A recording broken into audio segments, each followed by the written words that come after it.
तो दोस्तों स्वागत है आप सभी का फिर से एक नए वीडियो में। तो दोस्तों आज का मेरा टॉपिक है भिन्न का गुना और यहाँ पर हम दो क्वेश्चन सॉल्व करेंगे।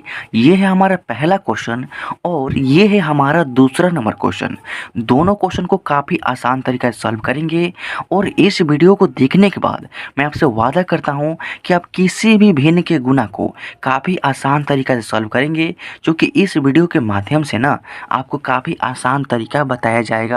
तो देखिए हमारा पहला क्वेश्चन क्या है और इसको सॉल्व करने का नियम क्या है। तो देखिए सबसे पहले यहाँ पर क्या दिया गया है, 4 और बाटा में क्या है 7, यानी 4 के बाटा में है 7। तो बाटा में संख्या है यानी p बटे q के रूप में है। तो ये हमारा भिन्न है, चूँकि भिन्न का रूप होता है p और बाटा में q। यानी कहने का मतलब क्या है कि 4/7 देखिए भिन्न है और इसमें गुना करना है 14/10 एक दूसरे भिन्न से, चूँकि यह भी p बटे के ग्रुप में है तो यह भी एक भिन्न है। अब भिन्न का गुना हो गया। अब देखिए इसको सॉल्व करने का नियम क्या होता है। तो इसको सॉल्व करने का नियम यही होता है कि इसको कटाना पड़ता है। कटाते कैसे हैं, अगर ये संख्याएं ऊपर नीचे कट रहा है ना, तो हम इसको ऊपर नीचे कटा देंगे, और नहीं तो तिरछा तिरछी कटाने का नियम होता है। यानी इस 4 से इस 10 को घटाएंगे और इस 14 से इस 7 को घटाएंगे, यानी तिरछा तिरछी क्रॉस मल्टीप्लिकेशन करेंगे। समझ रहे हैं ना। तो चलिए कटाने का प्रयास करते हैं। तो यहाँ पर देखिए तिरछा तिरछी में यहाँ पर है 7 और यहाँ पर क्या है 14। तो क्या 7 और 14 आपस में कटेगा? हाँ कटेगा। क्यों कटेगा? क्योंकि 7 और 14 ये दोनों संख्याएं 7 के पहाड़ा में है। यानी किसी भी एक संख्या के पहाड़ा में अगर जिन जिन संख्याओं को कटा रहे हैं ना, ये दोनों संख्या मौजूद होना चाहिए। यानी 7 के पहाड़ा में ये 7 भी है और 7 के पहाड़े में 14 भी है। तो दोनों संख्या जो है ना 7 के पहाड़ा में मौजूद है, तो ये जो है कट जाएगा। देखिए 7 के पहाड़ा में ये 7 है ना, 7 एकम 7 एक बार में, और 7 के पहाड़े में 14 है, 7 दूनी के 14 दो बार में। समझ रहे हैं ना। अब देखिए अब 4 से इस 10 को घटाएंगे। तो देखिए इस 4 के पहाड़े में 4 तो है, लेकिन 4 के पहाड़े में 10 नहीं है कहीं भी, लेकिन 2 से कटेगा। देखिए 2 के पहाड़े में 4 भी है और 2 के पहाड़े में 10 भी है। यानी किसी भी एक संख्या के पहाड़ा में जिन जिन संख्या को कटा रहे हैं ना, ये दोनों संख्या मौजूद होगा ना, तो ये संख्या आपस में कट जाएगा। तो देखिए 2 से कटेगा। 2 के पहाड़े में 10 जो है ना, 2 पंजे 10 5 बार में है, और 2 के पहाड़े में 4 जो है ना, 2 दूनी के 4 दो बार में है। अब देखिए 2 से ये 5 अब नहीं कटेगा, क्योंकि 2 और 5 जो है ना कभी भी किसी भी एक संख्या के पहाड़े में नहीं आएगा। अगर हम 2 से कटाएंगे तो 2 के पहाड़े में 2 है एक बार में, लेकिन 2 के पहाड़े में 5 कभी भी नहीं आएगा। अगर फिर यहाँ पर देखिए, यहाँ पर क्या है 2 है और यहाँ पर क्या है 5 है, यानी ऊपर नीचे भी घटाने का प्रयास करेंगे ना, तब भी जाकर ये संख्या आपस में नहीं कटेगा, क्योंकि 2 और 5 कभी भी किसी भी एक संख्या के पहाड़ा में नहीं आएगा। तो जब नहीं कटता है तो क्या करते हैं, गुना करते हैं। गुना कैसे करेंगे, देखिए यहाँ पर कटने के बाद ऊपर में क्या बच गया है 2, तो लिखेंगे यहाँ पर 2, उसके बाद गुना है तो गुना लिखेंगे, और यहाँ पर ऊपर में क्या बच गया है 2, तो इसको भी गुना में 2 लिखेंगे।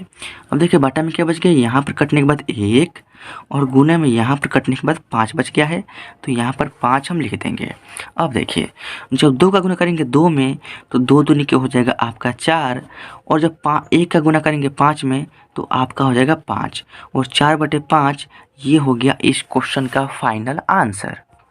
तो अब आइए सेकंड क्वेश्चन और मोस्ट इम्पोर्टेंट क्वेश्चन देखते हैं, जो कि काफ़ी आसान विधि से आपको बताया जाएगा। तो देखिए हमारा क्वेश्चन क्या है। तो हमारा क्वेश्चन है 7/10। ये जो पहला भिन्न है ना, इसमें आपको गुना करना है 2/5 एक दूसरे भिन्न से, और फिर से इसी में गुना करना है 11/14 एक तीसरे भिन्न से। तो ये हो गया हमारा भिन्न का गुना, चूँकि 2 भिन्नों या 3 भिन्नों को आपस में क्या कर रहे हैं, गुना कर रहे हैं, तो भिन्न का गुना हो गया। अब देखिए इसको सॉल्व करने का नियम यह है कि अगर ये संख्या ऊपर नीचे कट रहा है तो ऊपर नीचे हम कटाएंगे, और नहीं तो तिरछा तिरछी कटाने का नियम होता है। और नियम यह भी होता है कि अगर ये 10 और 2 आपस में कट रहे हैं ना, तो इन दोनों को भी आपस में कटाएंगे, और नहीं तो इस 10 से अगर ये 11 कट रहे हैं ना, तो यहाँ से यहाँ भी हम कटाएंगे। यानी कहीं से कहीं आप कटा सकते हैं संख्याओं को। तो चलिए कटाने का प्रयास करते हैं। यहाँ पर देखिए, यहाँ पर क्या है 10 है, और तीसरा दिशा में यहाँ पर क्या है 2 है। तो क्या 2 और 2 से आपस में कटेगा? हाँ कटेगा। क्यों? क्योंकि 2 के पहाड़े में 2 भी है और 2 के पहाड़े में 10 भी है। तो देखिए 2 के पहाड़े में 10 जो है ना, 2 पंजे 10 5 बार में है, और 2 के पहाड़ा में 2 जो है ना, 2 एकम 2 एक बार में है।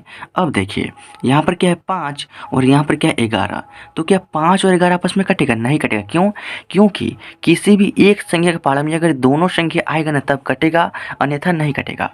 तो 5 के जो पहाड़ा है ना उसमें 5 तो है, लेकिन 5 के पहाड़ा में 11 कभी भी नहीं आएगा। देखिए 5 एकम 5, 5 दूनी के 10, 5 तीन 15, यानी 10 और 15 आ गया, लेकिन बीच में है 11। 10 और 15 के बीच में है ना 11, 11 नहीं ना आ रहा है 5 के पहाड़ा में, तो ये 5 से नहीं कट सकता है। अब देखिए यहाँ पर क्या है 5 और यहाँ पर क्या है ऊपर में, यहाँ पर क्या है 7, तो क्या 5 और 7 आपस में कटेगा? ये भी नहीं कटेगा, क्योंकि 5 और 7 भी ये दोनों संख्याएं किसी भी एक संख्या के पहाड़ा में नहीं है, तो 5 और 7 भी आपस में नहीं कटेगा। अब देखिए यहाँ पर क्या है 7 और यहाँ पर क्या है 14। मैंने आपसे कहा था कि कहीं से कहीं संख्याएं कट सकता है, तो देखिए 7 और 14 जो है ना ये आपस में कटेगा। क्यों? क्योंकि 7 के पहाड़े में 7 है, 7 एकम 7 एक बार में, और 7 के पहाड़े में 14 है, 7 दूनी के 14 दो बार में, यानी कट गया। अब देखिए 2 और 11 आपस में नहीं कटेगा, 5 और 11 आपस में नहीं कटेगा, 5 और 11 भी आपस में नहीं कटेगा। तो जब कोई भी संख्याएं जो कटने वाले उसको कटा देंगे, और जब कोई भी संख्या नहीं कटेगा तो क्या करेंगे, जो बच जाएगा उसका गुना कर लेंगे। तो यहाँ पर देखिए हमारा क्या बच गया, तो यहाँ पर कटने के बाद 1 बचा है, तो लिखेंगे 1, उसके बाद यहाँ पर भी 1, उसके बाद यहाँ पर आपका 11 बच गया है। और देखिए बाटा में क्या बच गया है, तो यहाँ पर आपका 5 बच गया है, गुना में यहाँ पर आपका 5 बच गया है, और गुना में यहाँ पर आपका 2 बच गया है। अब देखिए सभी का आपस में गुना करेंगे, तो जब 1 का गुना करेंगे 1 में ना, तो 1 एकम 1 होगा, और 1 का गुना करेंगे 11 में ना, तो आपका होगा 11, और बाटा में क्या होगा देखिए, जब 5 का गुना करेंगे 5 में, तो 5 पंजे 25, और 25 का गुना करेंगे 2 में, तो 25 दूनी के हो जाएगा आपका 50, और 11/50 ये हो गया इस सेकंड क्वेश्चन का फाइनल आंसर। तो दोस्तों देख सकते हैं कितने आसान तरीके से हमारा दोनों क्वेश्चन सॉल्व हो गया। आई होप कि आपको समझ में आ गया होगा, और इसी तरीका इसी ट्रिक को यूज करके आप किसी भी भिन्न के गुना को सॉल्व कर लेंगे, चाहे क्वेश्चन जो भी हो, तरीका आपको यही यूज करना है। तो आई होप कि आपको समझ में आ गया होगा। तो अगर यह वीडियो अच्छा लगा तो वीडियो को लाइक कर दीजिएगा, और इस चैनल पर पहली बार आए हैं ना तो इस चैनल को सब्सक्राइब जरूर कीजिएगा, ताकि आपको न्यू वीडियोज़ का नोटिफिकेशन आपको मिलता रहे, और आपको बेसिक मैथ या एडवांस मैथ की जो ज़रूरत है ना उस ज़रूरत का पूर्ति हो।